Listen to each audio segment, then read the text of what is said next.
Okay, I need a motion to, during the tax hearing and reconvene in open session. Thank you, Nancy. Second. Second. Any questions or discussion? All in favor? Okay, so now we are back in open.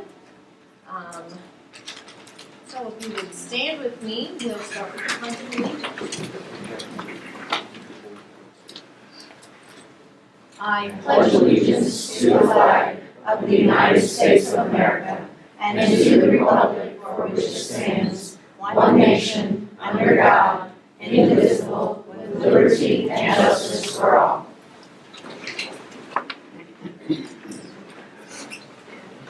Thank you very much and welcome to the meeting this evening. We will start off with some recognitions.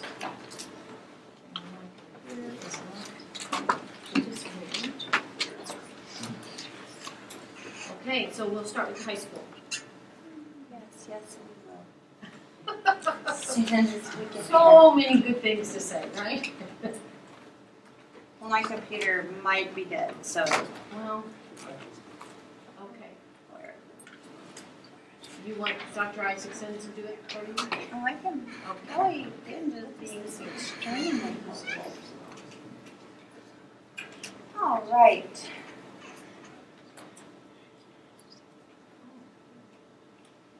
Okay, I think that's what you need. Okay, so the Hillcroft Food Pantry sent a letter to Coach Freeman, thanking him for the varsity football team's amazing number of cans that were collected for the Hillcroft Food Pantry at the football jamboree. So the donation came at a time when they were in need of replenishing their shelves, and the food items made it possible for them to continue their mission of providing food items to all who come in for assistance. And I do want to say that Coach Freeman did an outstanding job. He partnered with our National Honor Society sponsor, Mrs.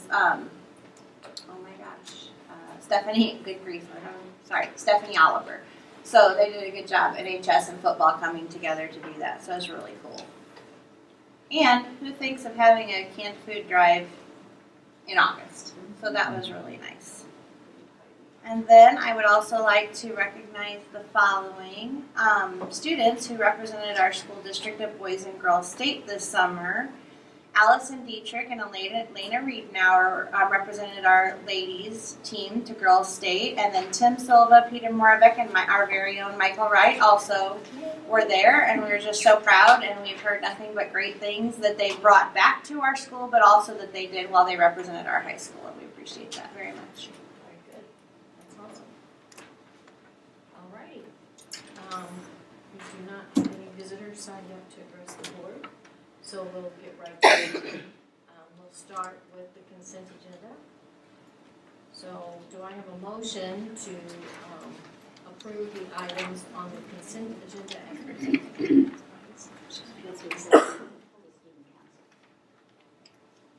Okay. We can do that. So we will, the motion then will be to approve the consent agenda minus student council. And on the approval of the minutes from the August 22nd meeting.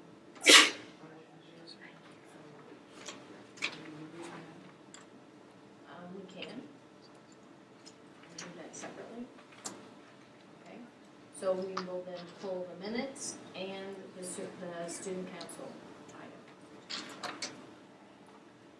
Do I have a motion? Okay, thank you, Beth. Second, Angie. Okay, so let's first talk about the consent agenda items, and then we'll come to the other two issues, okay? Any questions or concern about the items of consent? Everybody good on those? Okay, so let's vote then. All in favor of approving the consent agenda? Thank you very much. Okay, so Beth, you want to address the issue of student council? This is just a personal opinion. I hate to see two core teachers being taken out of the classroom so close to the end of the semester.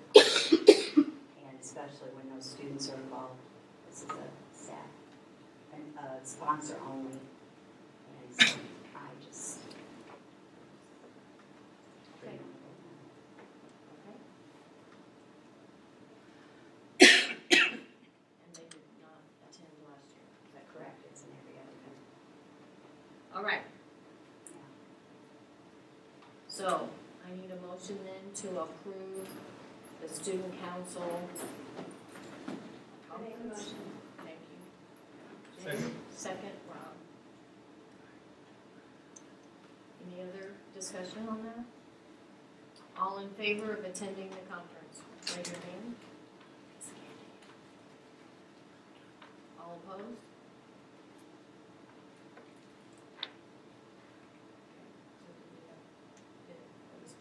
Okay. So the motion carries. Okay, next item is to approve the board minutes from the last meeting. And it's just because you weren't here before, okay. So, all in favor of, I need a motion then, No. sorry, to approve Some, the minutes Second. from last month. Any discussion? Okay, all in favor of approving the minutes? Abstain? Okay.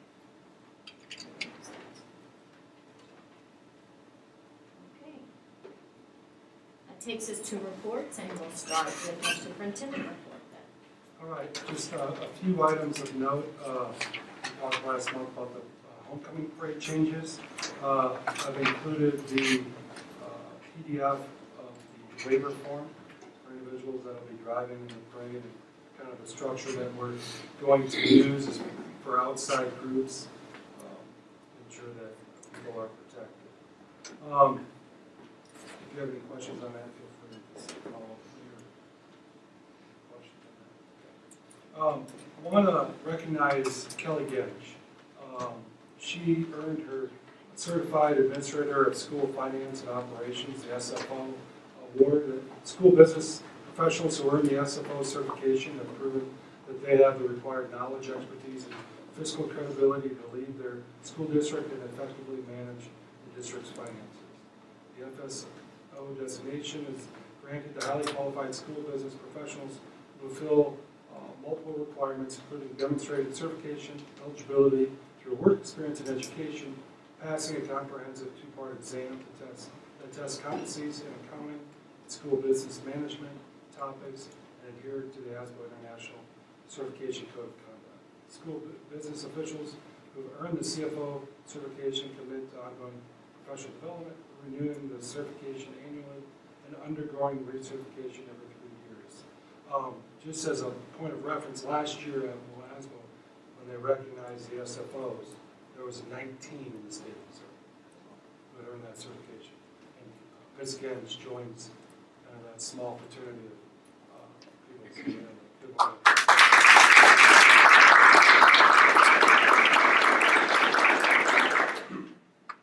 So, included there is we had the environmental site assessment on the Broderick property. So I've included that as a public document. So if you want to peruse that, it's not a short document. It's fairly thick, so that's a PDF version. Also, information on the purchase of the 2013 Polaris Ranger that we bought from Comtree. That transaction has been completed, and so just included that information. Bill of sale, what they purchased from Cerdike back in 2013, and the check for transparency. Also, Mr. Mangan is here. We're going to go through some of our financials related to the bond projects, and kind of walk through where we're at and finalize some items. Mr. Mangan? Good evening, everybody. Everybody's doing? Okay. Good. Tonight I wanted to come before you guys and kind of finalize this whole project that we've all been working on for the past year or so, and give you kind of that final update on the budget and some change orders, and see if you guys have any questions for me. I'm happy to answer. Before the meeting started, I had 2 documents handed out to you guys. One of them, which is a nice, concise 8.511, is a synopsis of a lot of the detail. It made it a lot easier to kind of give you the numbers in an overall look. And you can kind of see how we had, from the beginning of this project, given you guys kind of the budgetary amounts. We broke them into the different categories. The top category being the building construction. And then as we work our way down the sheet, we've got special construction, furniture and fixtures, professional services, technology, and then miscellaneous costs.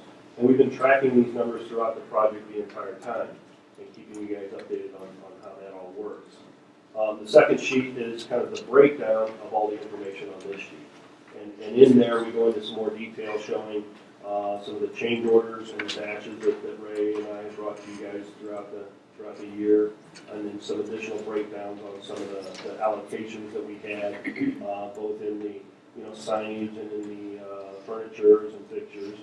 We have updated this document to include some of the last projects that, even though I wasn't involved, we tracked that for you in the paving and then also in the roofing concept. So all of the numbers that we have been working with Kelly on and Ray and everybody, we believe are in this document. So it kind of gives you an idea, big picture-wise, what you've got, what you've completed, and where you are today.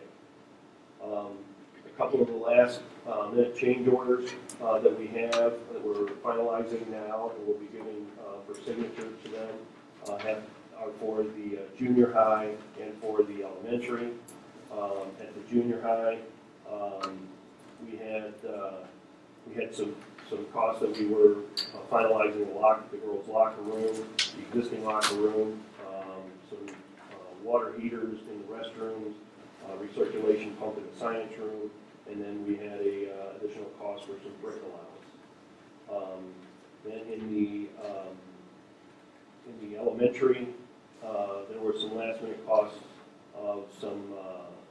There was a scuttle hole through the roof that we had to get worked on a little bit there. We had some hold opens on the lower level doors, and then repainting of some of the walls in the sped area, the addition that we did on that second floor, and then some flashing around some piping. So all of those are the last round of change orders that we have and that we've finalized, and that we're able to then get to the contractor for signing and back to you guys for that. So again, I'm here to answer any questions you may have. If you've got any questions regarding those, we can certainly go into some more detail. But I wanted to let you guys have the scenario or the synopsis of where we are today. Can you explain the brick deal? Yeah, what in construction, when we go for putting projects out to bid and we're searching for the right brick to match the building, if the brick hasn't been selected at the time, we put an allowance in there, X amount of dollars per 1,000 bricks, so that we have a baseline that we are able to then purchase brick from or go from up or down in regards to the brick that's finally selected. In the scenarios of the 2 schools that we have brick, one is the elementary school, the other is the junior high.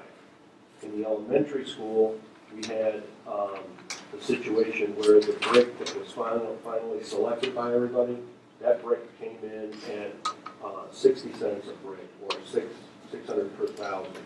We had in our allowance 700 per 1,000. So you got credit back for not using all of that because the price was cheaper. In the junior high, the brick that we tried to select, and that we did get selected, was a jumbo-sized brick, and it was a higher cost brick. And so the cost of that, instead of 70 cents, it was $1.50 for, or to relate to 1,000. So the cost of that was in addition to our allowance. At the time when we go out for bids, we have to have a benchmark to work with, or you guys will be paying a lot more, or, you know, you pay. So we try to even it out during the bidding process, so that it's a fair and equitable situation. If you guys have monies in the project to take care of some of it, and if there's an overrun or additional cost, then that becomes the change order that we So have. when did that brick go up?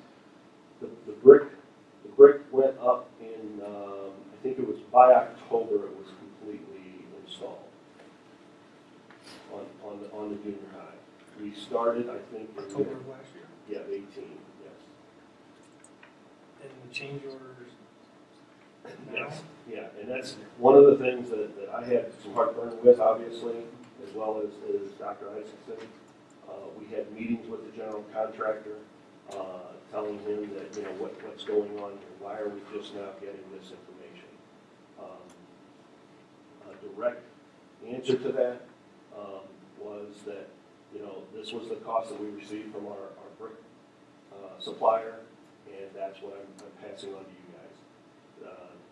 They did not pass it on in a timely manner, but again, they did incur the cost, passed it on, and that's why we presented it to the school district. Yes, I agree that it should have been done in a timely manner.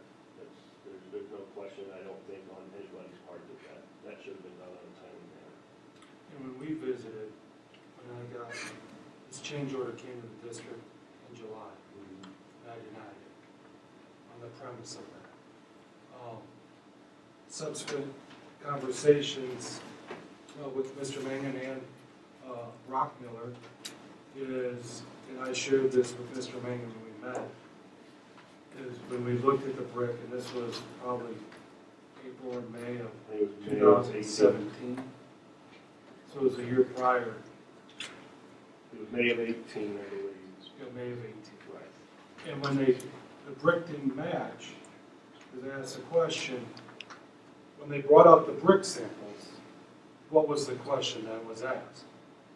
Was it which one looks better? But the costs weren't there. Right? Because, you know, I use the analogy, well, it's a nicer car, a Corvette or an Escort.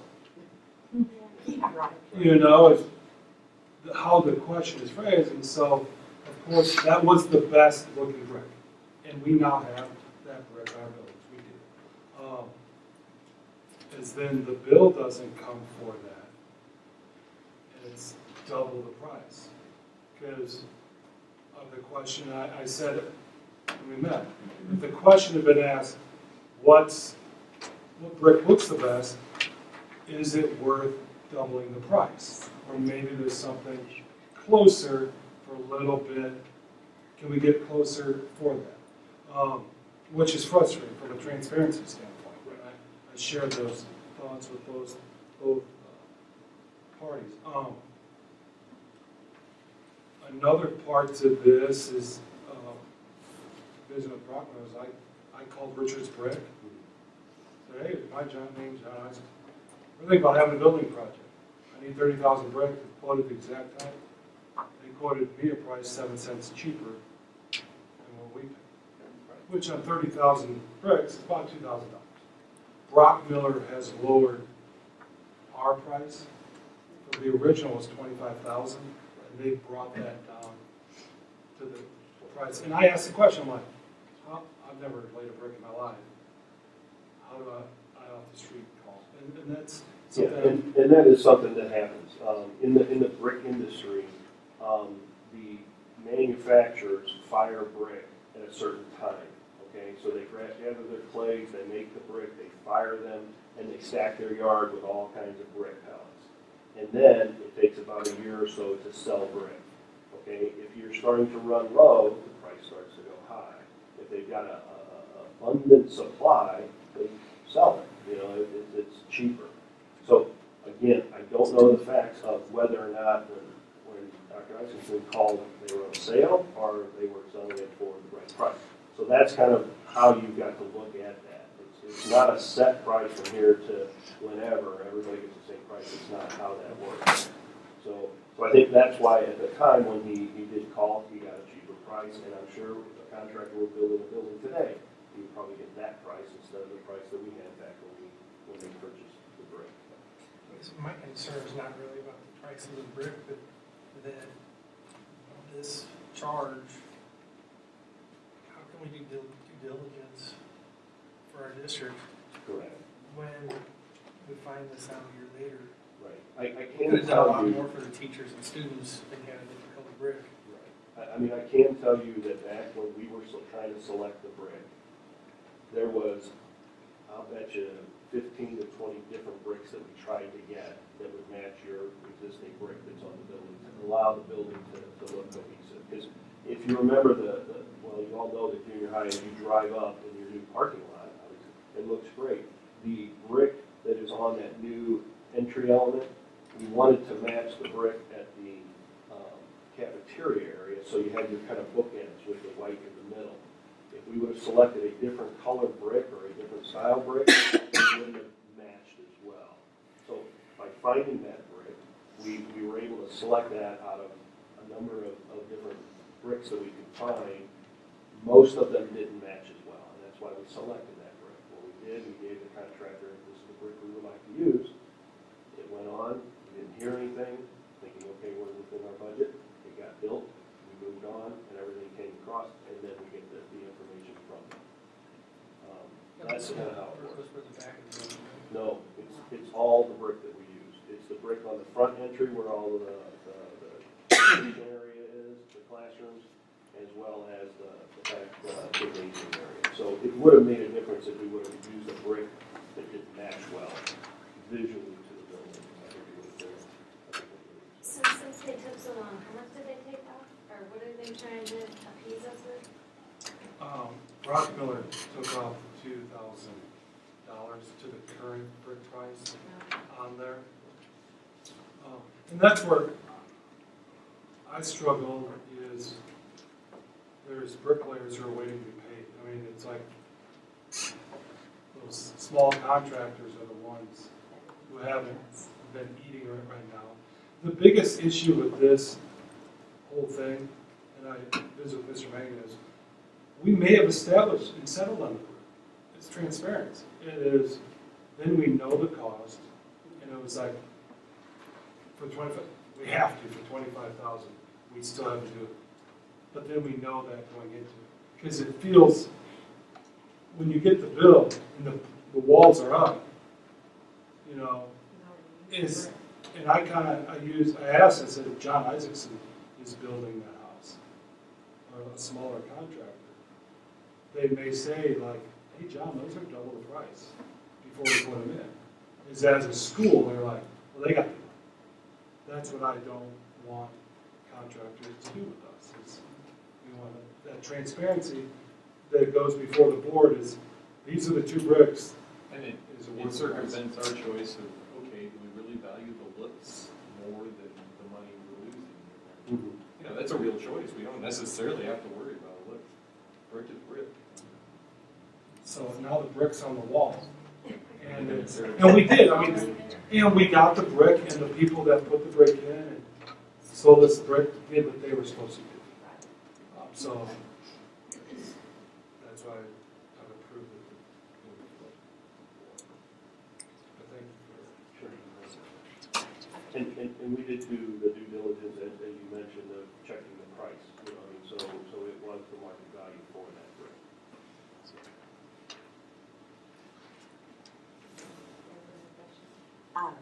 This is roofing for intermediate and primary, so does that mean all the leaks are fixed in those buildings? I see We're leases. pretty sure this time. Huh? Yes, we think so. We've had rain since school started. Disagreement. What about Miss Wilker's classmates? Lisa's shaking her head no, and you're saying Mr. yes. Reednauer? Something leaking still? Even the day. Mr. Reednauer? Over the weekend, yes. Mr. It is Reedauer? still leaking. There we go. Over the weekend, it was leaking. Thank you. Is that enough? Personally, I heard. So what's, Well, it's not that way. Our contractors, we gotta get it. We paid for it, they gotta get it right. well, and I've also heard that there's like a water issue, and Dr. Wallace and Ray can probably address it outside the new kindergarten wing by the door. Is that part of That's still really bad. Yeah. Rains and floods, and it comes in Yes. the building and goes down the floor, down the hall, yes. Yeah. We were using sandbags, which is also a safety concern because we can't open the doors to get out. It's on the new issue, But they couldn't open the door. but we still have. I mean, They never put a drain system or anything in there, so the water just sits there and then it goes in the door, so they have sandbags. And then they couldn't open the door to get out Yep. or fire drill or Okay. something. I mean, we still have a 1-year warranty, you know, that with the contractors, we can certainly take a look at that. That's the first time I've heard that, so we can certainly help out with that. And so that's the first time you've heard that. So how come that is the first time you've heard that? Well, a lot of times the architect, as the project finishes, Uh-huh. it's usually dealt with the contractor and your facilities manager. I mean, is it because we're not communicating it or you're not communicating it? I'm just Yeah. trying to get, so, and also, when does our year warranty expire? Because I feel like we should have a going list in every building and anytime anything is leaking, dripping, whatever, somebody, I don't care who notices it, whether it's the janitor or a kid, we should have a list of, and I know this might drive you crazy, but we need to do that for ourselves during this year warranty, so that people can write it up and then we send it, well, Right. not to you No, but we personally, do, but you know. and Ray has worked with their superintendent on a number of the items to get some of those things taken care of. I don't want to speak for you, Ray, but I think you're still in communications with their superintendent. I don't always call Roy on every little issue, because I call contractors. Okay. I know whom is in charge of fixing it, so instead of cutting Roy, I cut him out, basically, so to speak, because he's gonna have to make another phone call that I can already make. Yeah, and that's So the that's what I normal do, way like- that a project finalizes for that last year. Mhm. And then what I will do in our 11th month is we'll come down with Ray and we'll do a quick walkthrough before that goes away. Right. And so we'll make sure that we get those. But in the meantime, he's been in contact with their superintendent to come out and get things fixed as part of that 1-year But I warranty. mean, does everybody in the buildings who, I mean, you know, I just feel like I know from remodels that have happened in big companies, people will kind of ignore things, like, well, I mean, I don't know, Ray, you know, because you get all the work orders, but are people putting them through, because this is, do people, and when I say people, I mean, from the nurses to the teachers, understand the importance of all these getting reported in this year? I think they do. I mean, and between that and administration, I mean, they pretty well keep us informed, Okay. and then I usually make the next step, make them a phone call. I mean, if it would help, you know what I mean? Like sometimes I think just that hesitation to get to an email and send an email to you to do a work order might stop people from. But something simple, just having a dry erase board up for anything you notice. I don't know. It's just a suggestion. So were those on your And we have done list that. already? You have. Yeah. Oh, you did. And just as an example, last week alone, technology and has had people have to look at our intercom systems. Yeah. And then on Monday, we had a roofer come out looking at 2 leaks that were Good. there. Just so that's just in the last week. I just know like that year goes So it's- like it hasn't this, stopped and then we're yet. going to be like, There's always okay, thanks. And the other thing, and this is probably a me thing, but I was in the primary building, and the bathroom there by Mrs. Perry's classroom now, I thought that was on the list to be redone, and it wasn't. Was that a me thing? I grew somewhere along the line. Do you know? Maybe, I'm not sure, but no, it wasn't on the scope. Yeah, one of the teachers had mentioned that was the case, but I It was don't- a scope work that we were Yeah. looking at as a district, but not as Okay. a project. No. So it could have been a me thing. I'm 65. Okay, so, any other questions for? Thank you very much. I do want to, from our team, just thank everybody for their help in this and appreciate the work and, that you do. So I do appreciate it, really enjoy it. Thanks again.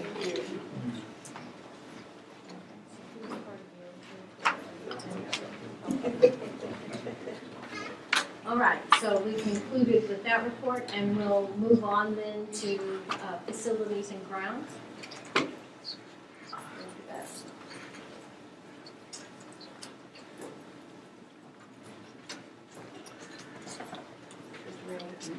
Question. Yeah. Okay, good. That's it,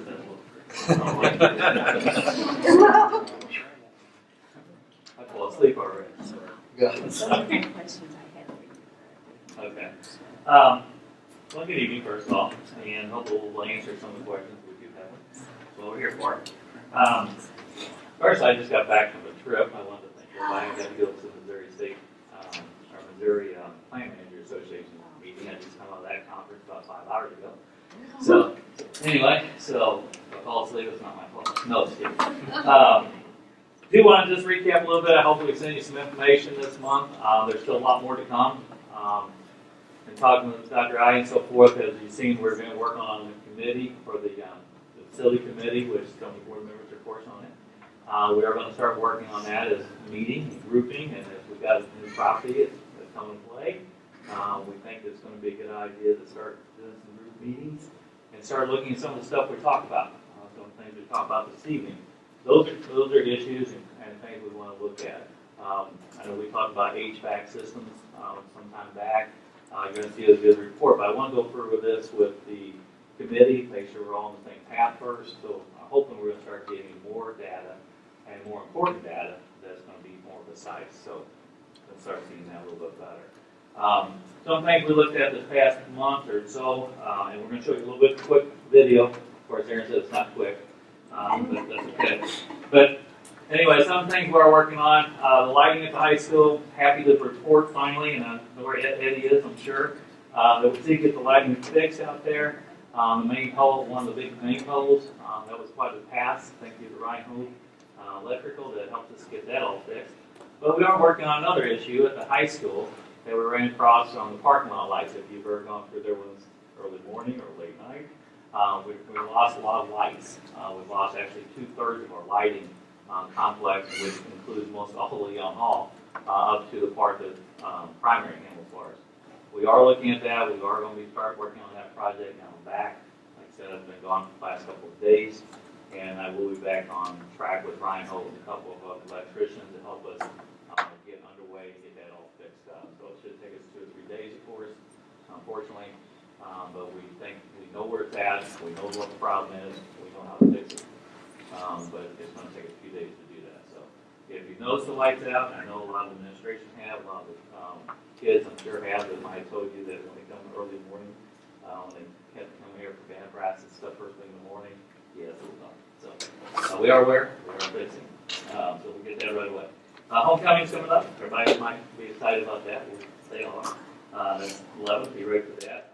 Talk about some of the leaks and so forth. Yes, the ones at the junior high, we think the roofer might have got them. We knew where they were at. We just had to have the roofer fix it because it was all warranty work. So we had to do that. The ones at the intermediate, to Sir Scott, sorry, found the last couple days. We had the roofing company come back out. We had the analysts come back out. They assumed that they figured it out based on what was going on, because it was when we had the first leak. So we thought they found it again. Apparently they did not. So I'll be on the phone tomorrow with Rob again to see what's going on. As well as for the primary part, from what I can tell, the new wing, the B wing, where we put the new roof. Apparently that's good though. So, and I'll be working with Roy on the other one with the blocks and so forth. We've just been dealing with it. There's a drain system that they put in, but it's just not big enough. And we think that basically the problem is, just so you have an idea of what's going on there, my opinion, in which I'll get Roy more involved with now, we think the building, the concrete sidewalks tilted the wrong direction, is what the problem is. And then they built a block cap on the top of the wall. And I think what that does, it allows it to all come to the building, sit there, and then it can't get off the wall. And then the drain's down at the corner, which is about 30 feet away, and it's only about 4-inch drain. Well, it's not going to handle the water. When it goes to the bottom of the hill, it basically blocks up with mud. And that's what it's been doing. So we have an overall view of what's going on with it.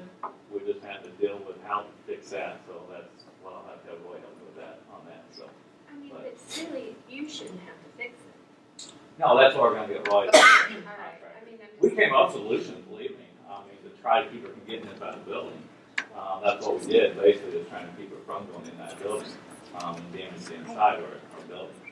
But we had the same time with the same scenario a little bit. We worked with the contractor already on this, that's already passed. But like at the junior high, for example, we had the same issue at the back of the gym, where the gym wall comes to the older part of the building, okay, where the other extra locker room is. They did the same thing. Now, the solution to that one came out to be we moved the gutter system and angled the gutter system to a different direction, and it kept the water from coming to the door.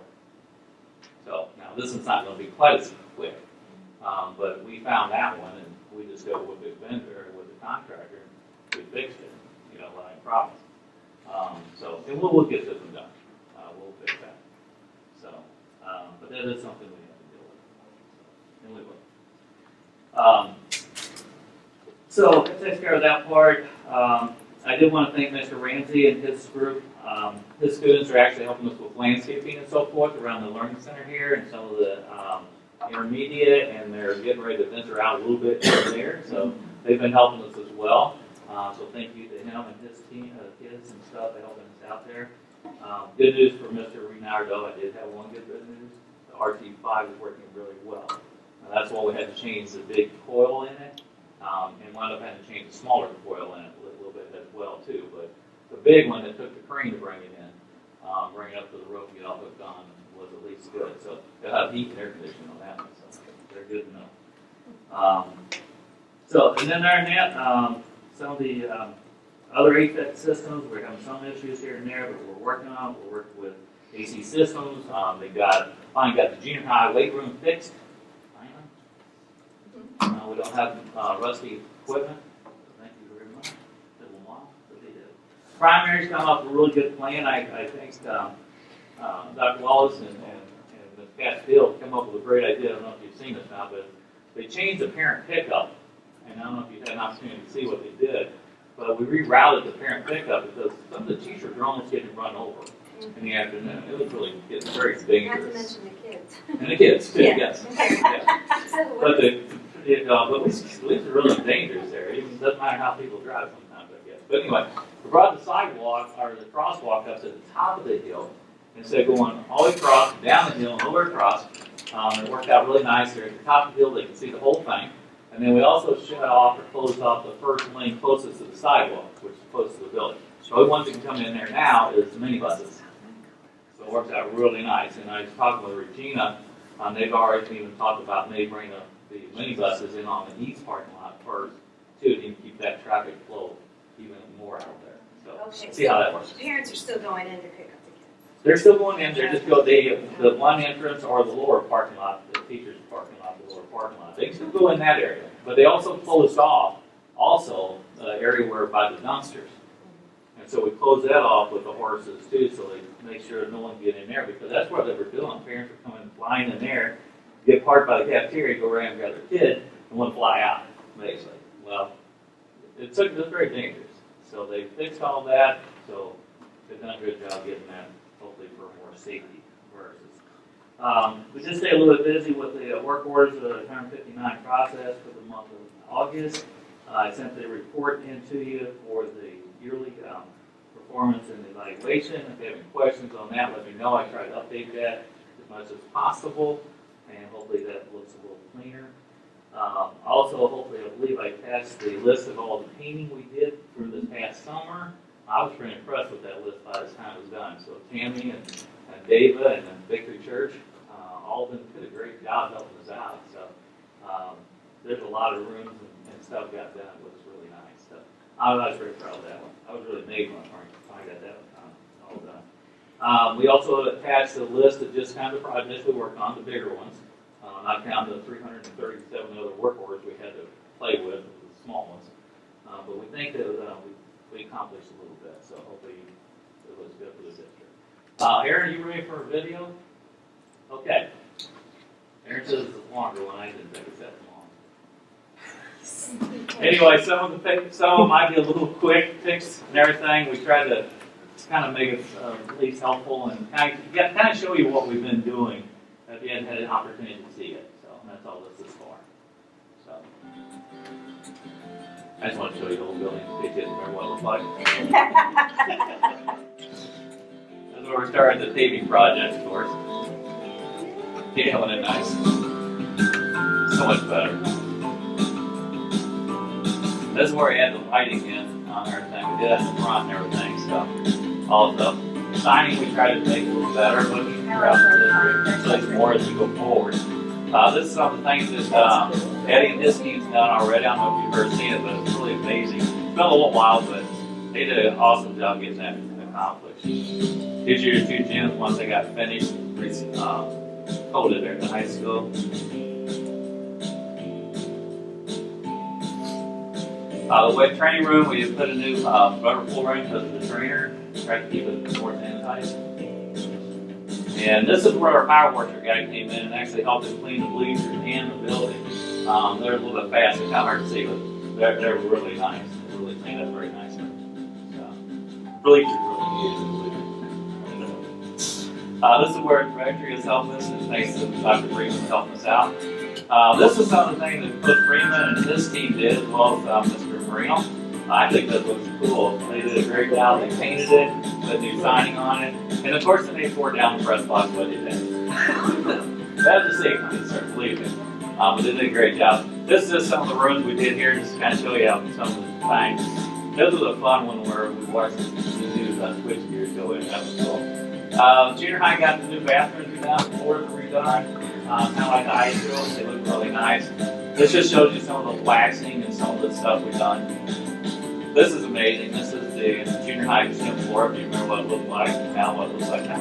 It's pretty impressive. We've done great. Mr. Allison did a great job helping us get that design. And there's this parking lot. That's a blessing.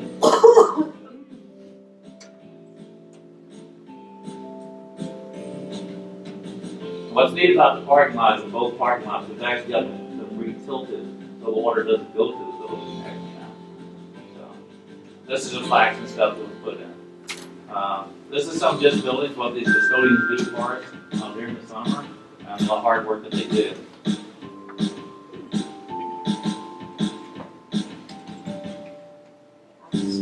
One on the bedroom. This is some of the stuff that Mr. Whitehead and his team put together. I thought it was pretty neat.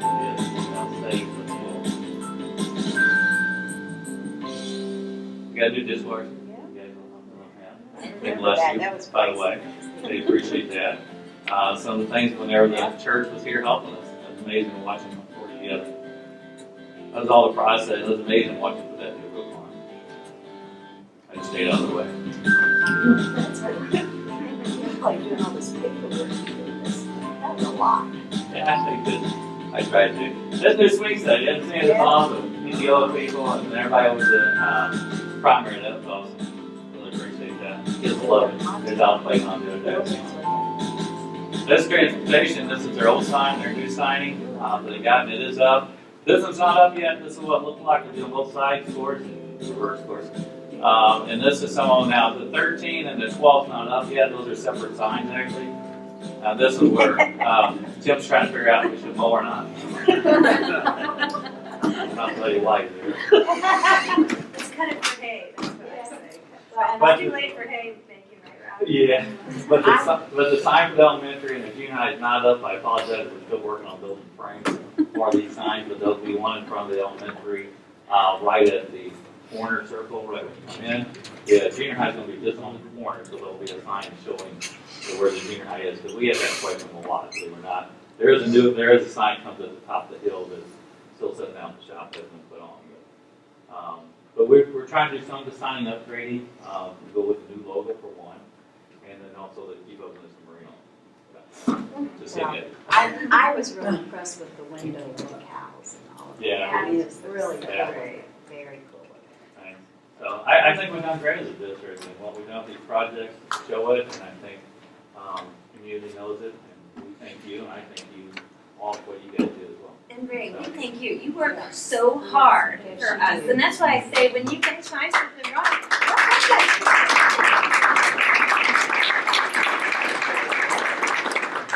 Any questions or anything? Otherwise, you'll start getting more information as we sit down and design the program a little more for you down the road. So it'll be fun.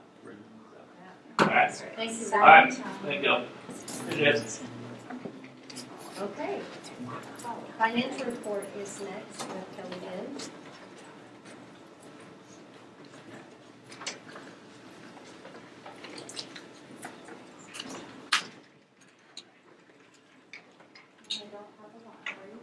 From the graph, so you can kind of see how we're trending.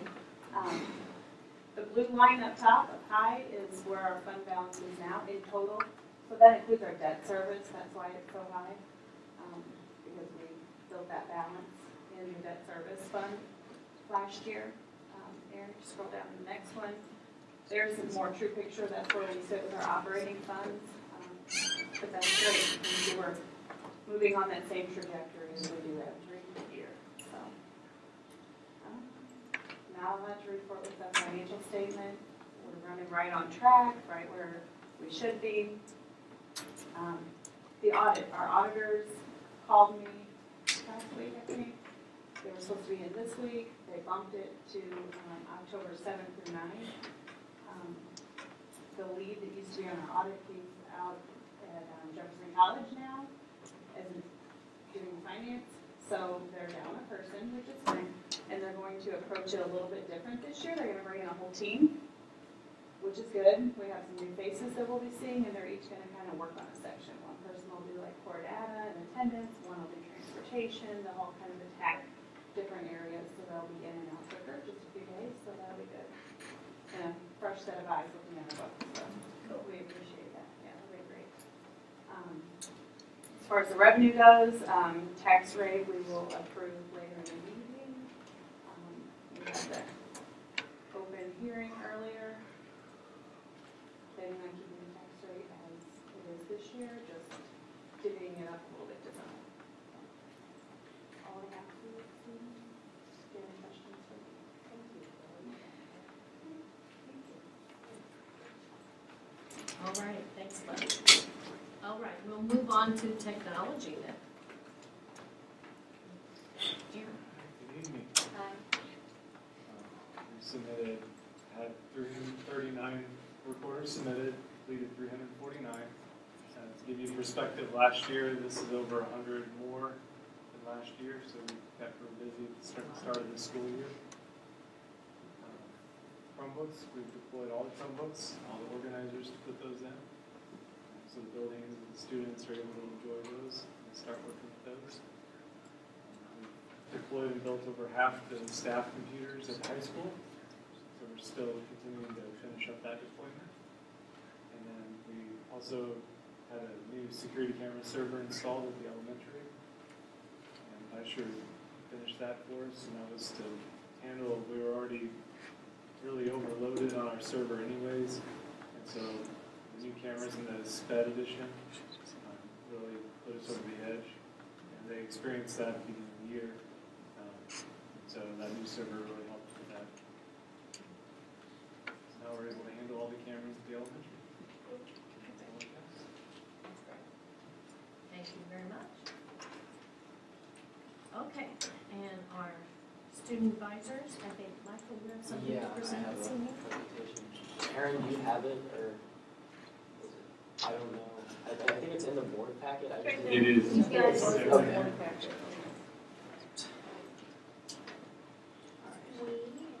I'll try to be pretty quick. It's only 10 slides.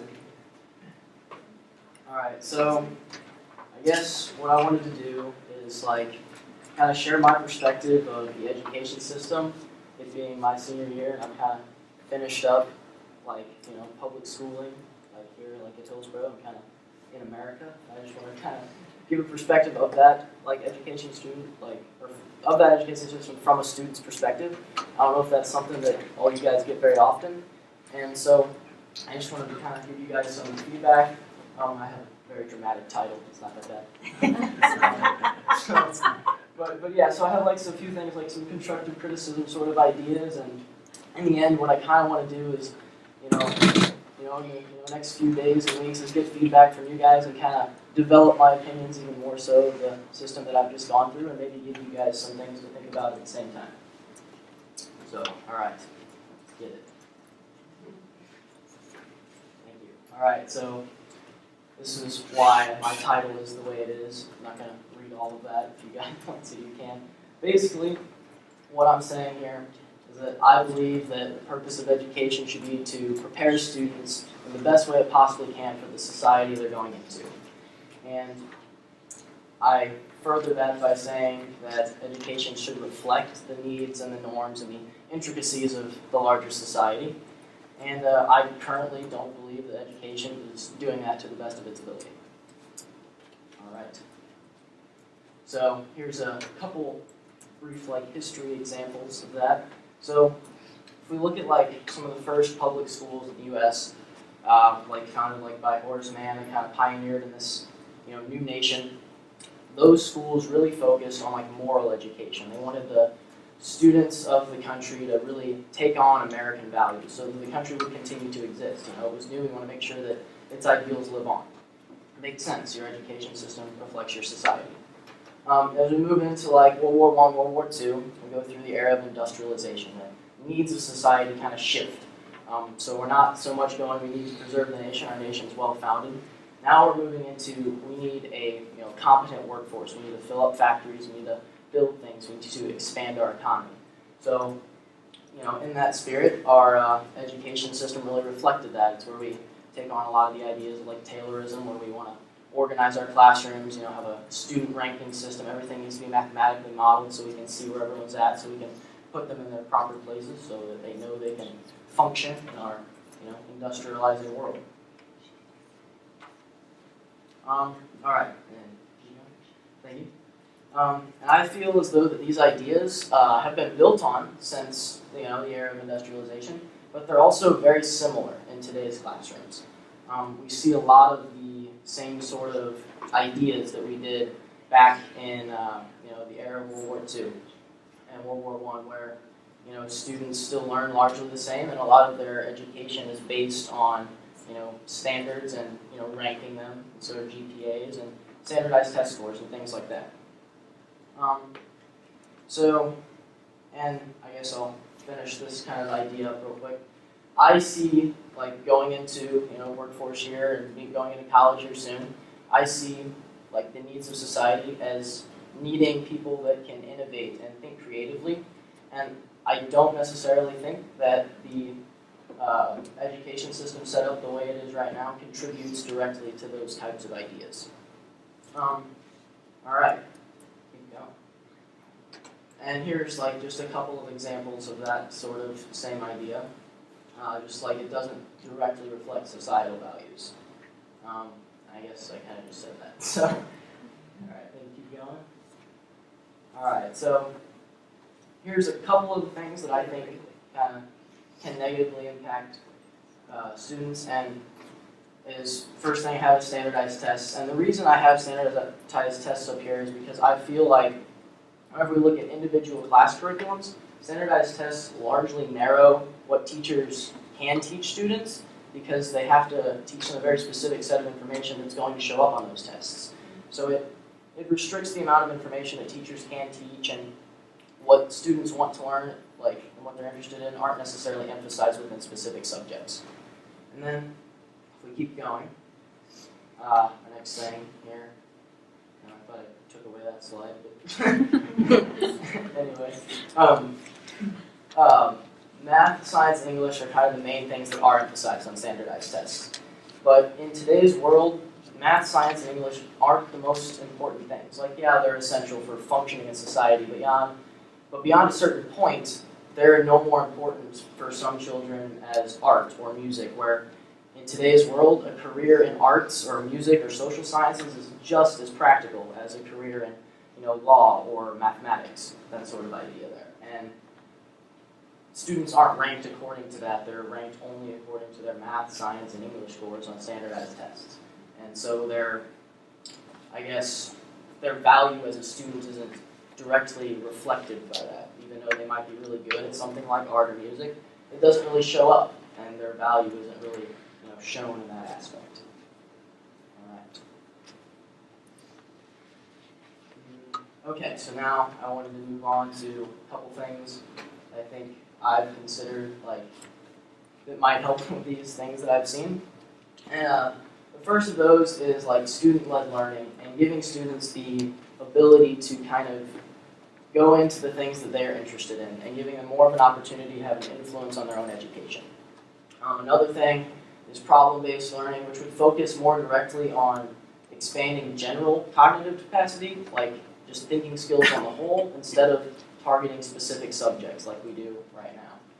And then the last thing would be a little bit more of a freed up curriculum so that teachers could have more of an influence on what they teach in the classroom versus what is, presented on a curricula that has to be taught, via the state and, nation level things.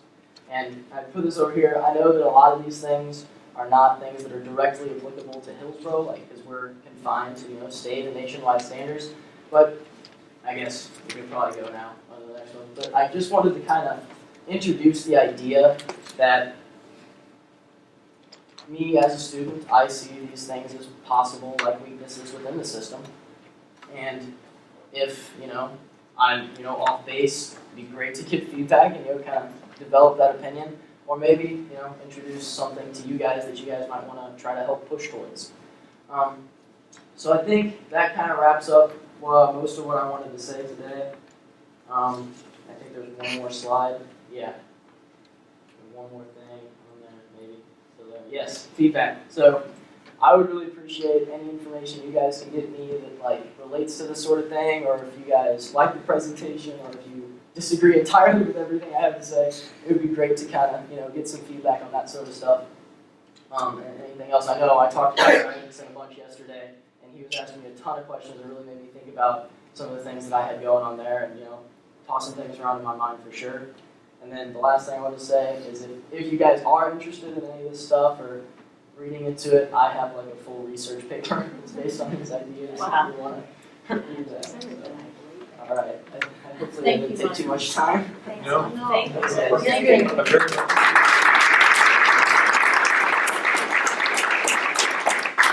And if you're interested in his research paper, it's only 32 pages.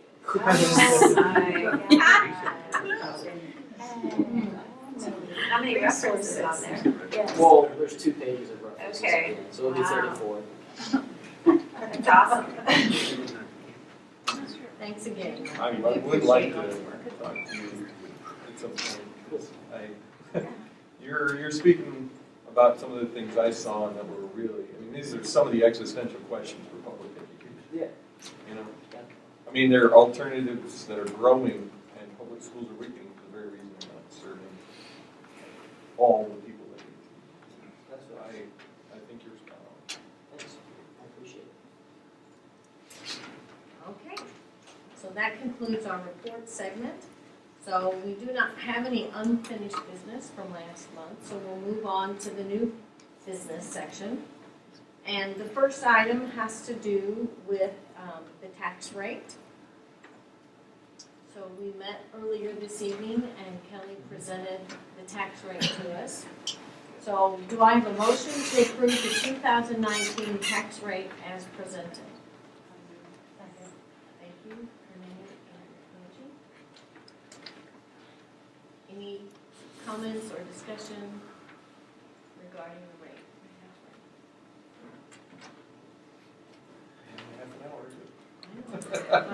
Sounds good, you guys.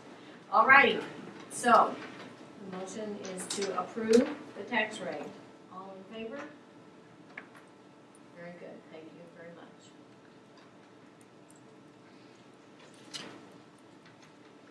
Next up is to approve the memorandum of understanding with the Jefferson County Health Department with the Early Birds Program. Do I have a motion to approve that MOU? Make a motion. Thank you, Angie and John. Any discussion on that? Is Okay. this what we already approved, or what? Isn't this what they came into in the last meeting that we all talked about, we said this is great, let's get it started? Yes, but we had to have an MOU. Okay, so it has to Just sign. sign it. No, it will start, and they were going to get. So why didn't we just do it when we start with the beginning of the school year? Isn't that what we were so excited about? Hi. Did the legalities get in the way? It was, we have an operating board just like you guys, so wanting to make sure we were moving forward on the proper feet. So, some of the big issues was looking at providing background checks. We wanted to make sure from our end, we were getting having additional conversations with Dr. Isaacson. We wanted to follow procedures that you guys are moving in place, so it was just, we were a little slower. The program itself. I'm not will trying be- to sound like that. I'm just like, oh, we were so happy, but what happened? Yeah, the program itself will be moving forward. It was, with our board, the recommendation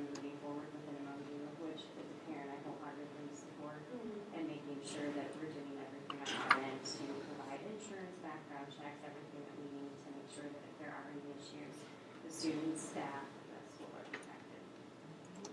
You're welcome. We appreciate that. No problem. So if there are any questions, I'm here as you're reading through it. Okay, okay. Okay, thank you. Any other concerns? Okay, so the motion is to approve the MOU for the early birds program. All in favor? Okay.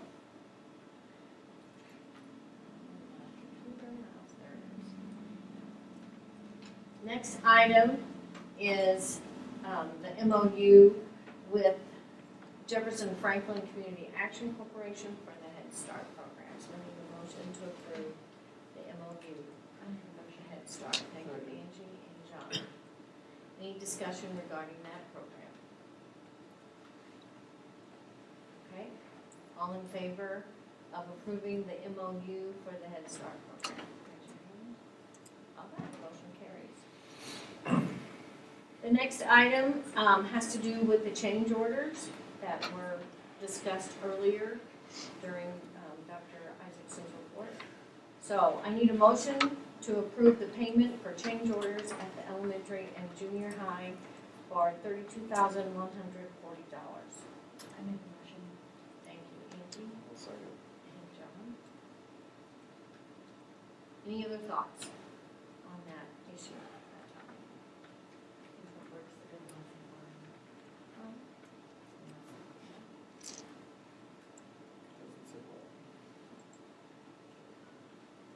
Okay, if there's no more thoughts on that, we'll vote to approve the change orders.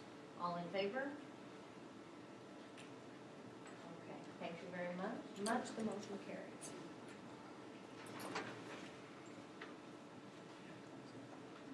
We have another MOU with the Jefferson County Juvenile Department. It's to approve meals being sent to the Jefferson County Juvenile Detention Center, correct? I make a motion. Thank you, Angie and Beth. Oh, I didn't hear you, sorry. I saw that. Doesn't matter. Any discussion on that topic? Okay.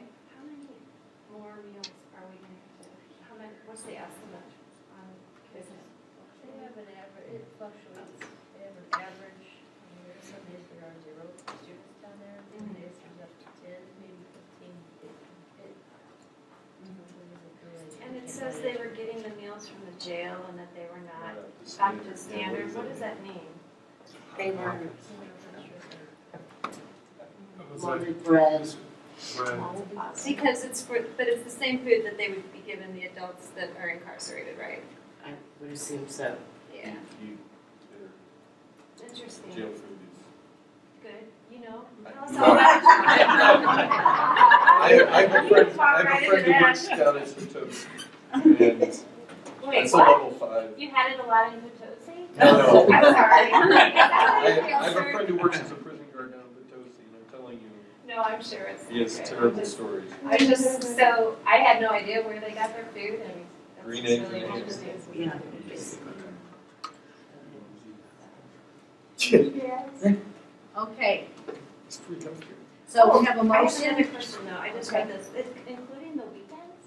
So- Yes. But you're just gonna make it on Friday, right? They'll get us lunch and a dinner, breakfast, lunch, and dinner from the cafeteria, Monday through Friday. And I made a menu for them for the weekends of stuff that they'll pay for and keep there. Oh, that's good. Because they never know if they're gonna have 2 Yeah. kids, 15 kids, Sure. so. That's nice of you. They'll prepare their own spaghetti. They're really kind of, they're getting access to our Kohl's distribution. Being able to kind of order So some of it's that, the cheaper price. be a little bit more self-sufficient. They have a kitchen there. Yes, they do. I went and visited, they have a kitchen, they have a stove, I mean, they have a nice little area set up. And they'll be responsible on the weekends for heating their food and. And I guess the only other thing, if they ever did have food that was from us that they reheated wrong or that a kid got sick from, we wouldn't be liable for anything, right? I mean, I don't know what's happening now, if they're getting it from the jail and it's moldy and they got sick and a parent says, hey, you poisoned my kid. I don't know how that works or if you have any. My assumption would be the same as it would be for For our that, kids here, because we educate those kids. We're responsible for educating the kids now Right, as well. right. So to me, it would be the same thing if something were happening Yeah, in the same meeting. thing. Right. Okay, I'll shut up now. Maybe. Well, in the MOU, it says, provide thermal transport containers, make them available to school districts in a timely manner for proper repackaging and handling. Yeah, I mean, yeah. that's Better their than what they're responsibility. getting. Yeah, got it. All right. Any other questions? So the motion is to approve the MOU with the juvenile department for meetings. All in favor? Okay. Next item has to do with an update to policy JHCD and the administration of medication to students. So I need a motion to approve the recommended policy revisions to board policy JHCD and in accordance with policy BF. That will be reflected in the minutes, that it is the revisions were adopted utilizing the alternative adoption procedures. Thank you. Second. Oh, sorry, Jamie. Any questions about this new policy? I have a question. Okay. No, go ahead. There's a lot removed. Who doctored it up? They did this? This Okay. MSBA sent this. I just, cause I'm glad, I mean, it makes it more clear, but I was just like, ooh, there's a lot of legal jargon they took out, which is nice, but I'm like, okay, but if they took it out, then that's They good. had sent like 2 versions, and they were going, do you guys want to have Narcan or don't? There was a Narcan, the EpiPen version, and originally, I'd say, no, we don't have the Narcan, but then our nurses, we have the ability to get it for free, and so we put that before, but that's where it becomes that emergency outside of the normal policy committee process is, there's a deadline for us to apply and get Narcan. So to try to push that, and we're ordering that because we had talked about that. And it's good that they're doing this, that they're putting the marijuana in now, cause seems Did you have a question? No, I just thought that this was a big move. Okay. Any other thoughts? All right, so the motion is to approve the updates to the policy. All in favor? Motion carries. Next topic has to do with the approval of the HVAC technician and the salary revision. So I need a motion to approve the revised HVAC technician salary schedule to include 3 levels based on qualifications and includes all applicable years of experience being applied to initial placement on the salary schedule. Thank you. Okay, did you want to address some of this? Yes, we've had an issue trying to find an HVAC tech with the retirement. I guess it's probably been 2 or 3 years ago. 2 years ago, a gentleman retired and we posted the position. We've actually gave this position a raise in between then and now. The applicant that we hired at the time, we were actually trying to train, did not have the skill set. Recently left from us to go seek higher pay. And not in this field, it's actually, I think, working in lawn care. And our issue that we're having is just with the quantity of work. Justin is falling behind, and we're starting to probably feel that is in the day-to-day maintenance. And if you're not, if you're putting Band-Aids on things, it's gonna cost us money in the future. And it was similar to the issue that we were having with mechanics. In order to find the right person, it costs money to do that. So, as I visited with Mr. Lawson and Ray, we sat down and went through to try to come up with a solution. And also are of the opinion that the pay has to reflect the ability of what they're able to do. Similar to what we did with the mechanic. If we're going to, it's going to cost us a certain amount of money.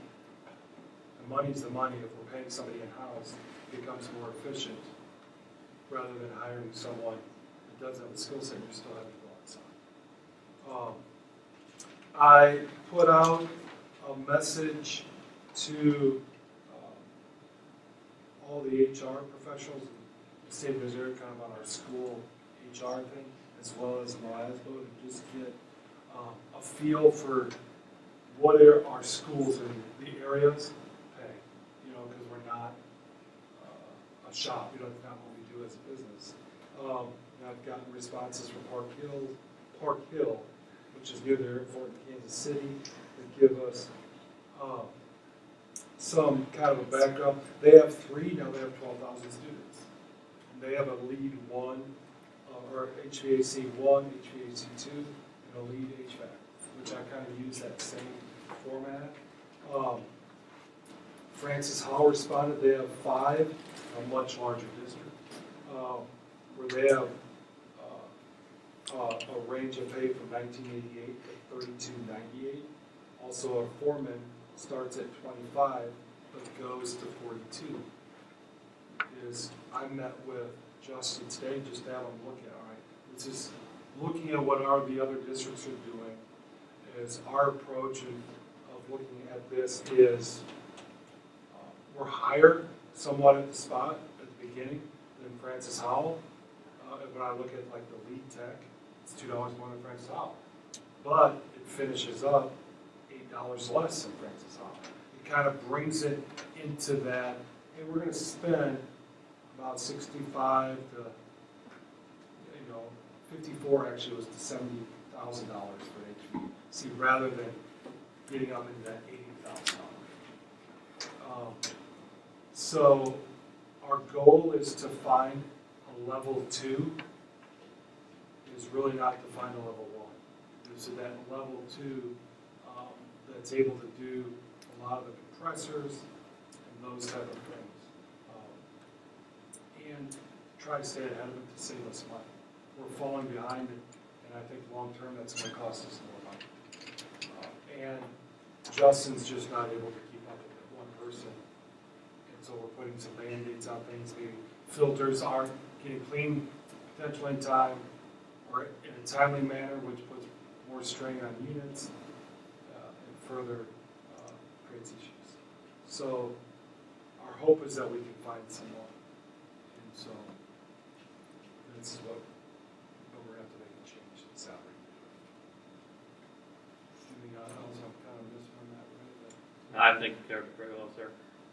The biggest thing is, like we were talking about, is basically maintaining the PMs is the biggest factor on HVAC equipment. And if we can't do that, then we're going to have some major failures. As you've seen with some of the units at the intermediate, what those cost, and that's not replacing them. That's just us bringing parts in and fixing them. And that's what we can do. Justin has the technology, and if we get a level 2 tech, that person will also have that ability where we can come in and replace those units, those fans, compressors, stuff like that. That's going to save thousands of dollars to the district. So it's a win-win situation, I will tell you that. Because you don't want to go out and have to hire some of these companies to bring them in at $50-something or $75 an hour.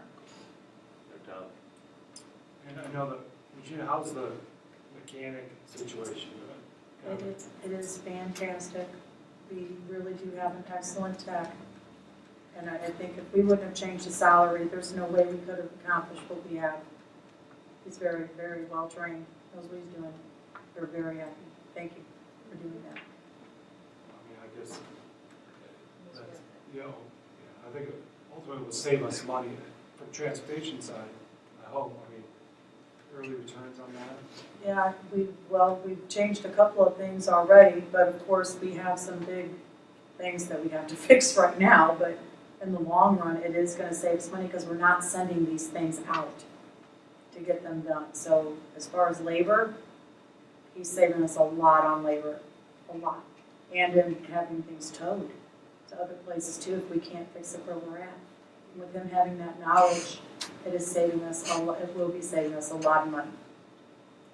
I guess similar is our hope with this position. I wanted to add one thing to the mechanic thing that I've noticed myself since I toured the district.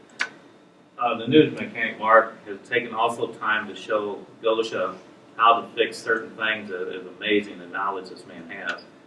They were trying to work on a gas line the other day on a bus. If you ever seen a bus, a line on a gas line, it has lots of little loops and different angles. And he actually was showing Gosha how to cut and weld and blend all these cuts and angles. It was pretty amazing to watch him do it. It's like a welder who knows what they're doing. So he's definitely worth the money. And what's funny is, and because I'm there a lot, actually Gosha's actually taught him a couple of things too about buses that are older that he did not have knowledge on. So it has been helpful both ways. They are great together. They are. They really are. Good. Great. He's very good. And obviously that's going to be our goal.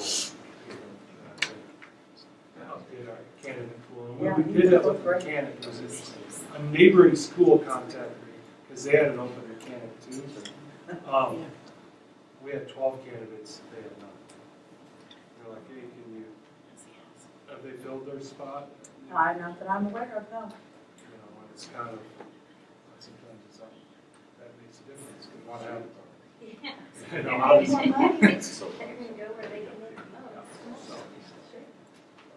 Okay, any other questions then about this new revision to the schedule position? Okay, so we have an approval for our HVAC technician with salary revision on the floor. All in favor of approving this? Okay, motion carries.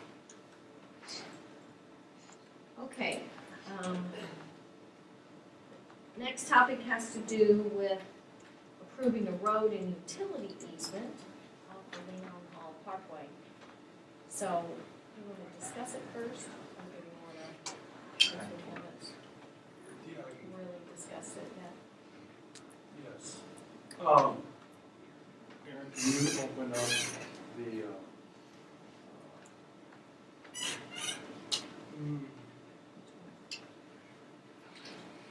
aerial, the top one there?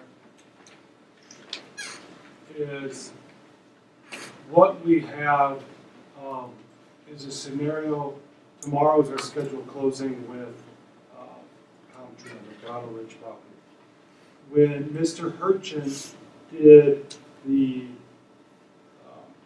survey, he brought the survey drawings to me, and it's not shown there, but there had been a 50-foot easement from the parking lot of the Grotto Ridge property going around the old manor house, then back along the Red Barn, down across the dam. Basically, if you picture the fence line out there, they had written in a 50-foot easement that ran into the bottom of Miss Hall's property down in this corner right here. We got that, I guess, last Tuesday afternoon. That was concerning enough. We were supposed to close Wednesday. That we pulled the plug and stopped all the transfers in order to close. Because that is a huge issue for the district, having that through the middle of the property. Just because you don't know long term. I anticipate Miss Hall probably is not going to build a road there. There's a pond in front of it. But we don't know what the future may lie, and that binds up that part of our property. I went and, or Comtree had actually went to visit with Ms. Hall regarding vacating that easement. And I got a phone call, I guess it was late afternoon, and Ms. Hall called me and asked me to come up to her house. And she's willing to vacate that, that's between her and Comtree. But she has concerns that she would like an easement for some property that she has. Ms. Urchin had also split apart, and I drew it here. I apologize for my elementary handwriting, that's a mouse and on your zoning map. This is actually, Ms. Hall owns this 5 acres and this is 10 acres. She's recently subdivided this 5 acres separate from her main home. She has asked for an easement off Leon Hall. She's like, I really don't need that to the farm, I'm willing to vacate it, but I'd like an easement to my 5 acres off Leon Hall. And so, I said, that's probably something we can work out. And so, called Mr. Hurchin, and he came out, and we discussed some options. You'll probably see a path that's cut down through here.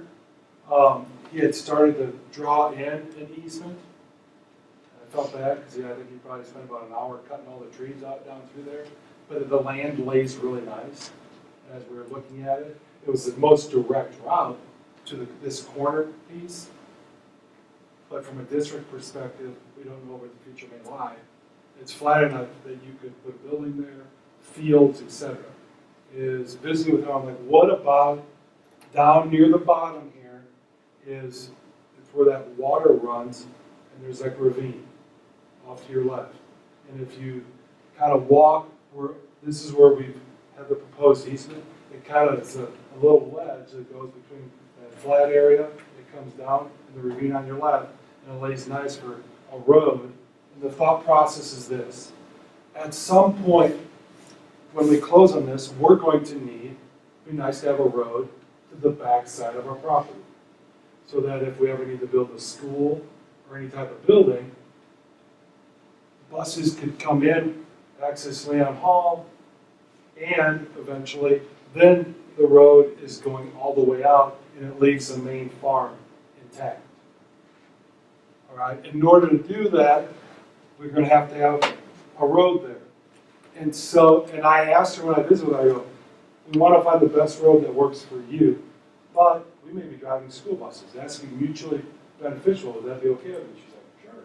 You know, and so Mr. Hurchin drew that out. So the proposed easement is actually 2.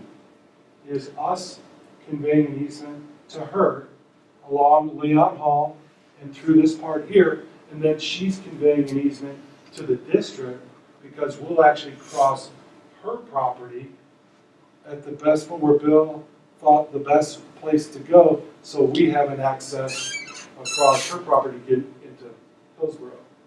And so either one, then that we now have an easement to build a road if we ever would want to. And it's wide enough to put school buses, or if we have buildings back there, and it's a nice road to be able, area to build a road. So that's what is presented.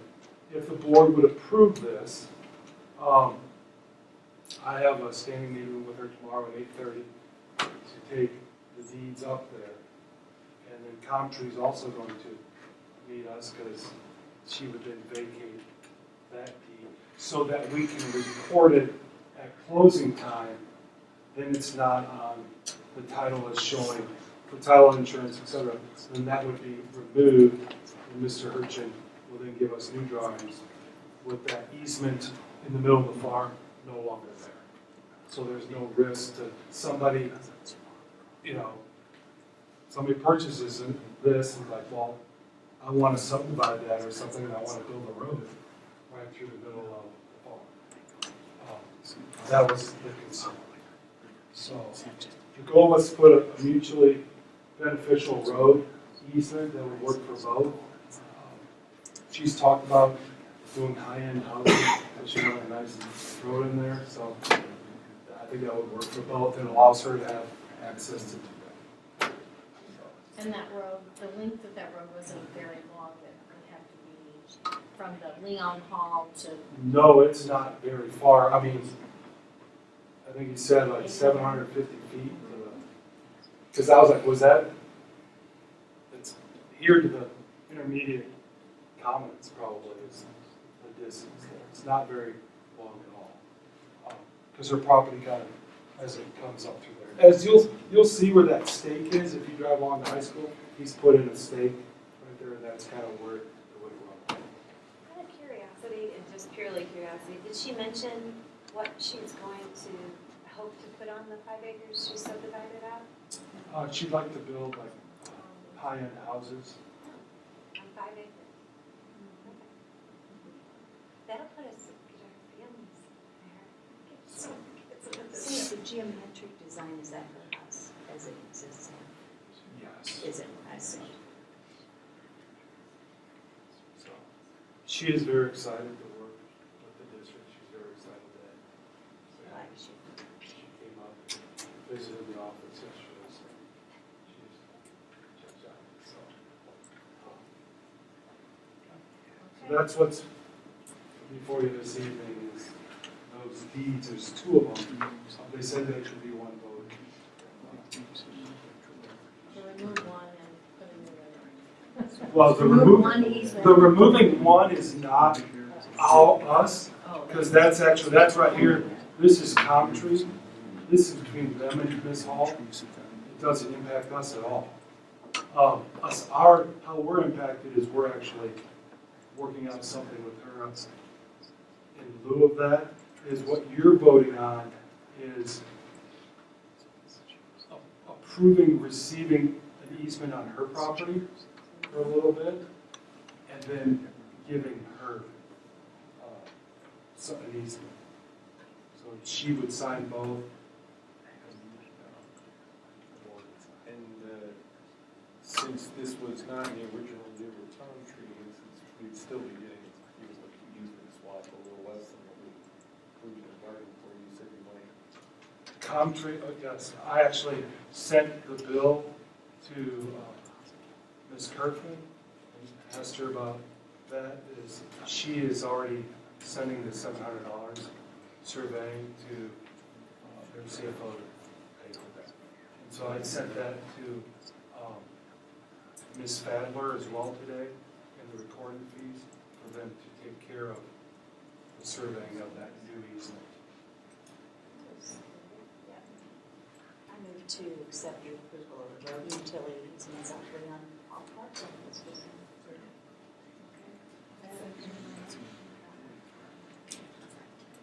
Okay, so, the motion then is to approve these proposed easements. Any more discussion? All in favor? Very good. So we will go visit her tomorrow morning. Okay, and our next item has to do with the discussion and presentation from Chestnut Health. If they wanted to come forward. Mr. Wallace is coming from Chestnut Health, and to give him a little bit of an introduction. Our goal was to have an MOU tonight for you, and it was very similar to our Jefferson County thing is just being new. We need to slow down. Mr. Wallace contacted me, I guess in the spring, it was, and asked to set up a meeting, and I will let him talk to you about kind of just what they plan to do with us. Well, thank you for inviting me, and insightful kind of hanging out and checking out. I haven't been in a school board meeting for a few years, so just a quick intro. I'm going to give you kind of a snapshot and I think a quick oversight of Chestnut and who we are.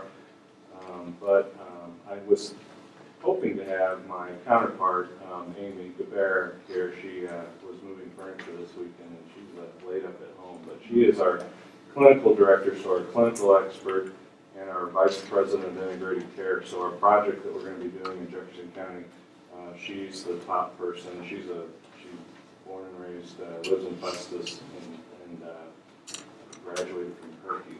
So she says it's okay to say Herky.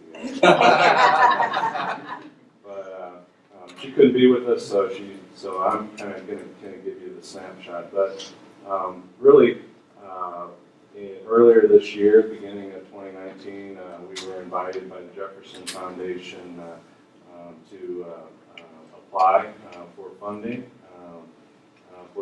They did a 2018 needs assessment in Jefferson County, and there was behavioral health gaps. And so we put an application in to the Jefferson Foundation. We're notified in July, and as of September 1st, we have a 3-year contract to provide behavioral health services in Jefferson County. I want to say Dr. Isaacson, Sarah Dix, who's not here right now, but they were very helpful in kind of crafting that RFP, that application in the spring. We had some conversations about needs in the school district, and I would say, reference it, but we're doing more than Hillsborough, but really the Hillsborough School District is kind of a cornerstone and kind of a focus, and that really comes from Amy. She'd be able to speak about it a lot better than I. But just being down here and reading the leader and knowing the vibe in the community, she said we really reached the Hillsborough School District, and that's what we did. So our application was approved. So what I wanted to do is just give you a really quick snapshot of Chestnut and then what we're doing and planning on doing, because we're in the planning phase right now of providing services. So am I holding it the right way? I always mess these things up. So The right arrow. Okay. Sorry, the All right. So just a quick snapshot about who we are as a whole, and I would encourage you, there's a piece of paper in your folder that kind of gives a picture, a visual. We are primarily in Illinois. I want to step back. Amy's a Jefferson County resident. I've lived the last 25 years in Troy, Missouri, in Lincoln County, and for 30 years, this is my 30th year in behavioral health and working with at-risk kids and families. I worked as a court officer back in the day, Missouri Division of Youth Services, and then the last half of my career has been in behavioral health. Been with Chestnut for about 3 years, and we have about 700 employees, 20 locations. Our bulk of our staff are located in the Metro East, right across that Mississippi River. In Madison and St. Clair counties. We do, and this is kind of a snapshot. It might be a little hard to read, but Dr. Isaac can certainly send these slides out to anybody that's interested. Substance use disorder treatment, both for adolescent and adult, as well as mental health, that co-occurring disorder. We do supportive housing. In Madison County, we have a primary health care center. So we're really focused, and we kind of reference ourselves as a truly integrated healthcare agency treating the whole patient. We do prevention services as well as school-based services. So and there's a little brochure with the Granite City School District. I think it would reflect something that we envision doing in Hillsborough. Strong partnership there, but about 85 schools in the Metro East we're working, and we find the best relationship is when you have an embedded staff that's there and part of that school family. So we do veteran services, employment services, and then we have, and if you look at our little map way up there, A is Chicago. We have a research institute that does a lot of, we can apply for best practices and evidence-based treatment, grant funding. When I worked in Missouri for a really credible, excellent organization, we didn't have that research arm, so it really opens the doors for looking at other funding leverage to do more, because it's always the tip of the iceberg when we talk about needs in a particular community. We've been almost 50 years in existence, about 47. Since 1975, we've been Joint Commission accredited, which is, in my opinion, accreditation to get and attain and keep. So I just showed you that picture.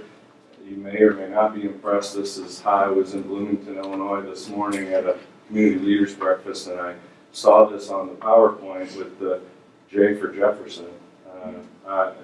This is kind of my geeky self here, but 3 months ago, I'm like, if we get the Jefferson grant, it'll be after I, so it's going to be J for Jefferson. So it's really kind of meant to be. I was really excited about it. I hadn't seen this on hard copy until this morning, and I asked my person up in Bloomington, I'm like, can you make me this? Because I've got a presentation tonight, and here we go, here we are. So I'm really probably way more excited than anybody else in this room.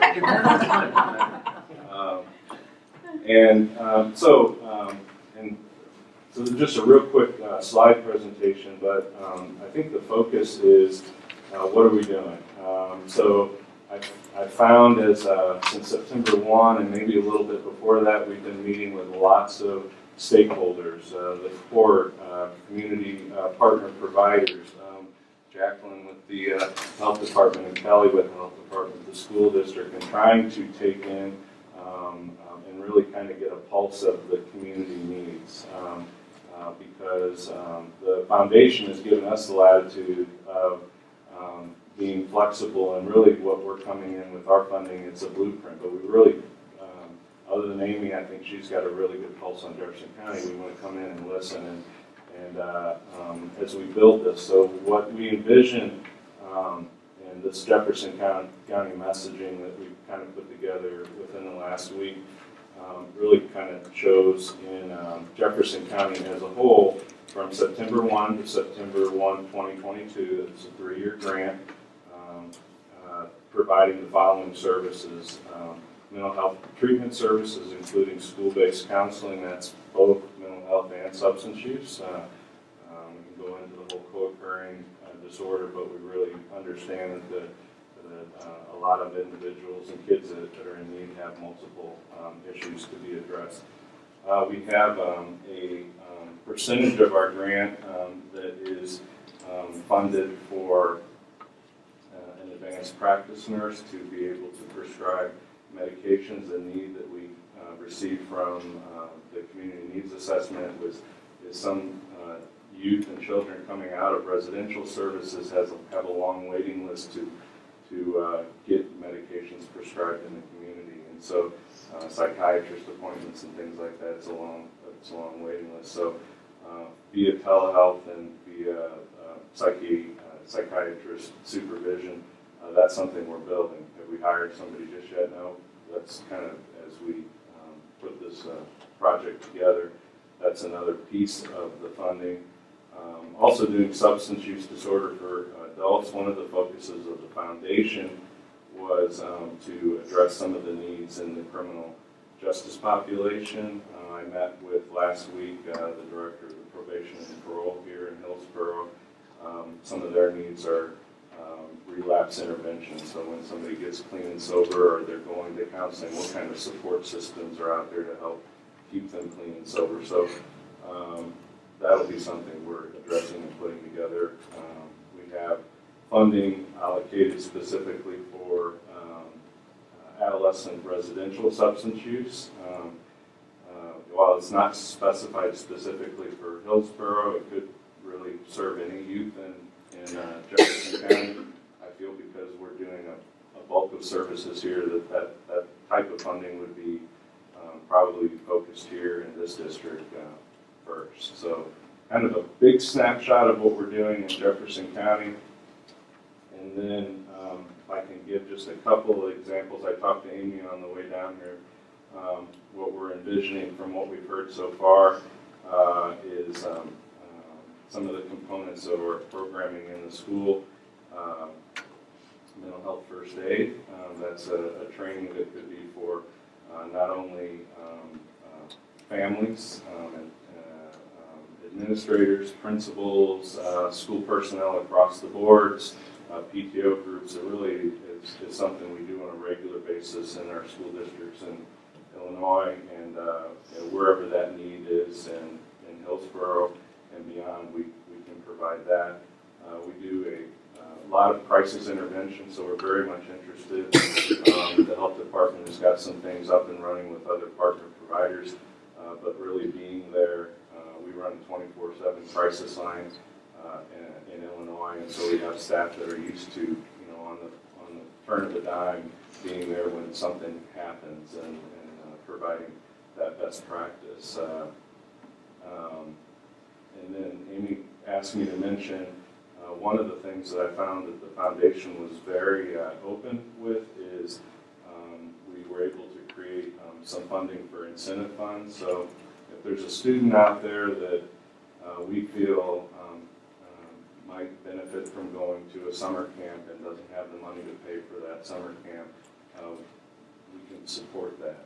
And we're going to be relying on feedback from school administrators and folks that are working with those kids, but it's dollars there to engage families and then not have a cookie cutter approach, but have an individual approach with each particular family. So what I'm doing, I told Jim that I need an apartment down here. I'm coming down about a couple days a week, just meeting with them, and it seems to be kind of rolling. Every time I meet with one person, they have 3 other people that they suggest I should meet with. So that's and it's great because I'm getting a lot of great feedback, and part of my role is to be here from day one to the end of this grant. And what I tell people, the other part of my role as Director of Business Development is to kind of already be September 2nd, 2022,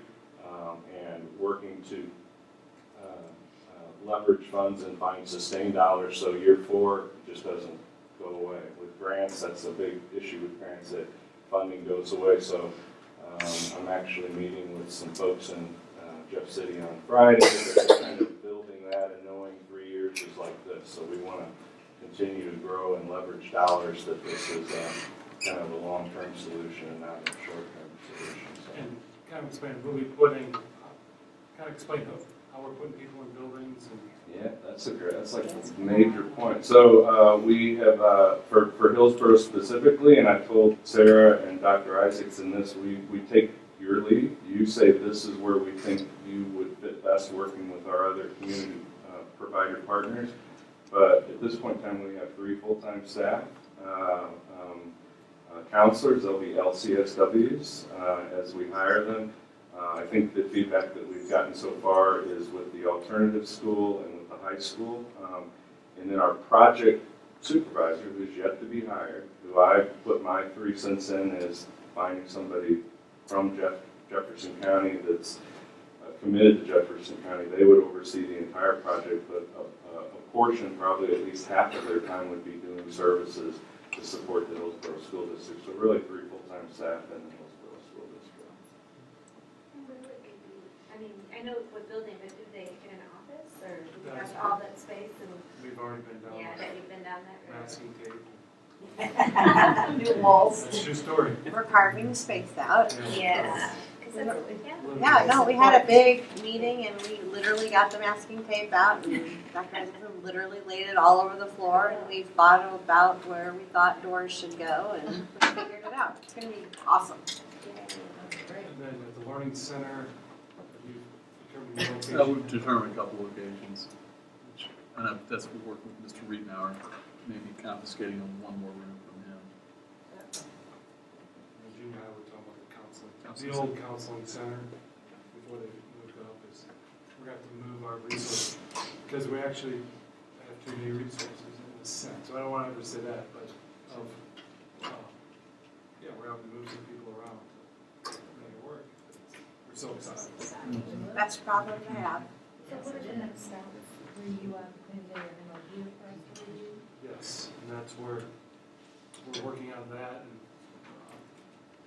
Actually, we're meeting with Mr. Wallace and our other providers that come into our district on October 17th to see what that looks like. And just because this is the first time I looked at it, the counseling services, say, our counselor refers to a child to you, to your service, and that will be free for them unless they continue. I was just looking through this. Just kind of glance at this stuff. really look at this. Okay. Some of the documents I felt like, you know, they're not this is Jefferson County specific. So to answer your question, this is foundation funding that there's not going to be a dime out of anybody's pocket. I think it's in our best interest as we move forward and look at sustainability year 4 to gather some of that information. Or 90% of these families, maybe the youth would have Medicaid, or some of them have commercial insurance, but there's not going to be dollars out of their pocket. But for the next 3 years, and that's the beauty of it as we build for year 4 and beyond. It's exciting. Are you gonna be measuring, progress over the 3 years? Yes. Well, we report out to the foundation, and then we're putting, you know, our agency operates, and our clinical director Amy and myself kind of believe if it moves, we measure it because the data analytics are so important. I'm allocated about a day and a half, you know, to Jefferson as we ramp up here more. I oversee, supervise our grant writer. Eventually, he'll be allocated a couple of days a week just looking at leveraging dollars. We're already doing some small projects in Missouri with the St. Louis County Family Court, with Queen of Peace, with adult pregnant women that are opioid addicted. But this is a real first doing some full-time stuff, and it's a project I think we'd be remiss if we didn't really measure and keep track of all that information. So are other schools in Jefferson County getting the same type of services? So for us, the focus is Hillsborough. I know some of our partner providers like Provident Counseling got a contract to do some services in the DeSoto School District. We kind of talk as things evolve and as we meet with our community partners, and I think you know, if there was a decision that hey, we like what we've got, but that maybe it's too much, that we have the latitude to move it around to other school districts. But right now, we're coming in focused on the Hillsborough School District. I have another question. So I see, so you're in Granite City already. So if you were mentioning you were hoping to get an advanced practitioners for prescribing, so would they see a child in the school and be able to prescribe then? And then I mean, does that happen there at Granite City? Like they just have the appointment there at school? Yeah. So I don't think with that APRN, and I could be speaking in a turn, I'd like to follow up with you on that with Amy, because she's the one that, she actually supervises all of our APRNs at Chestnut. We have about 12 of them. Mm-hmm. And are they in the school districts in Illinois? I know we have some challenges. Illinois lets you do it. Yeah. Here you have to have a doctor It's within different. 50 miles. Mhm. It's really different. Yeah. But and- I just wondered if you did that here. I don't know if anyone's done that, and if we would have to get a policy on that from MSBA, because I think that's a thing. I'm not sure, but I think that would have to be a policy. What you probably heard, we just had to approve change of policy for Narcan. And Yes. so if you guys are going to be doing that, I think that's a policy we have to put on.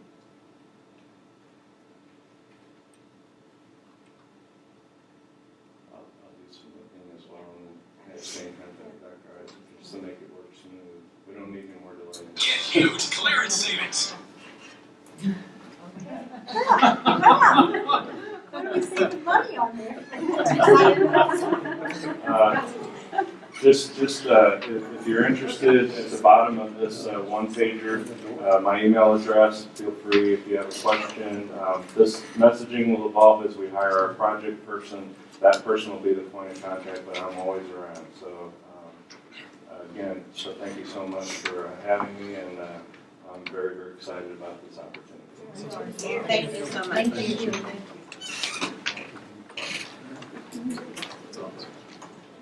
Okay. That concludes our business session this evening. So I need a motion to adjourn open session. Thank you, John. All in favor of adjourning? All right. Thank you very much. Thank you for coming this evening. We appreciate your attendance.